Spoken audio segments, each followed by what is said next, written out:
cosmos is vast, older than memory, and yet in all my cycles of existence, one truth has remained unchanging.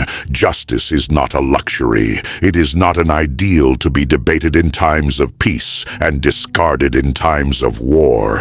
It is the steel in our spines, the fire in our sparks, the unbroken line between what we are and what we must become.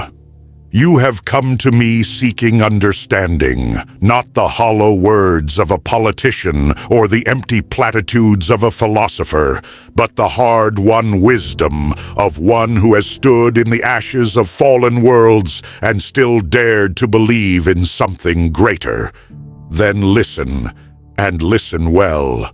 I have seen justice twisted into 1,000 shapes to suit the needs of those in power. I have watched tyrants dress their cruelty in its name, watched conquerors invoke it as they burn civilizations to the ground. They always speak of justice, these destroyers. But justice is not a weapon to be wielded for control. It is not a chain to bind the weak. True justice is the shield of the defenseless, the voice of the voiceless, the hand that lifts rather than crushes. And it demands more than righteousness. It demands clarity. When I first took command of the Autobots, I believed justice was a straightforward thing. Evil must be opposed. The oppressed must be freed. But war has a way of carving away certainty. I have stood over defeated enemies who begged for mercy, their optics dim with fear, and known that the next pulse of my blaster would end them.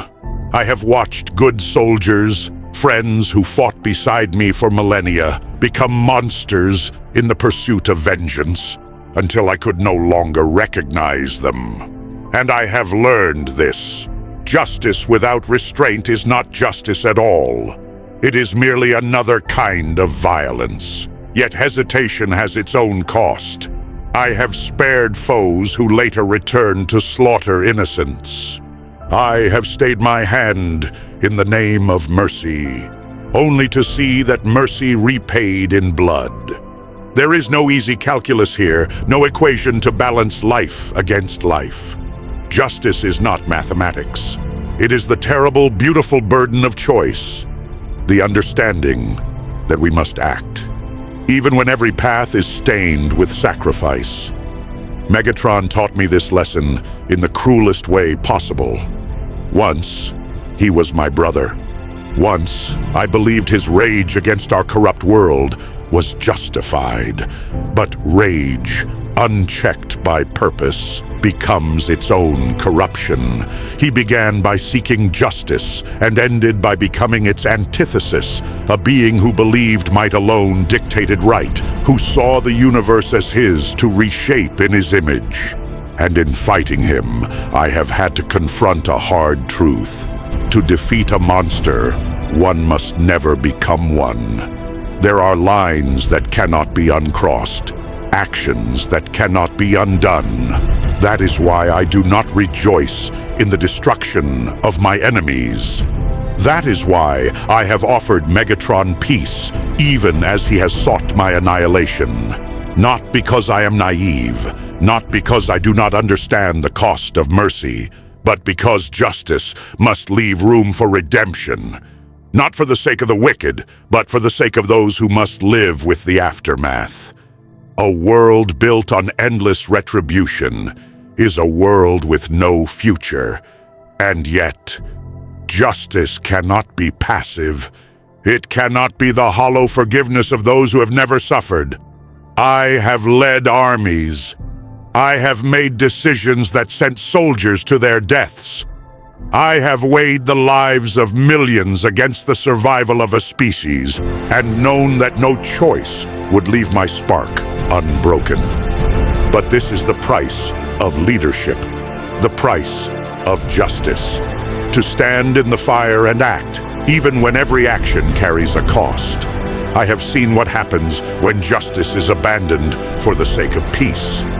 Cybertron taught me that. We were so weary of war, so desperate for an end, that we allowed corruption to fester beneath the surface. We called it compromise. We called it necessity. And in doing so, we betrayed every life lost in the fighting. Justice is not the absence of conflict. It is the relentless pursuit of a world worthy of the sacrifices made in its name. That is why I fight alongside humanity now. Not because they are perfect.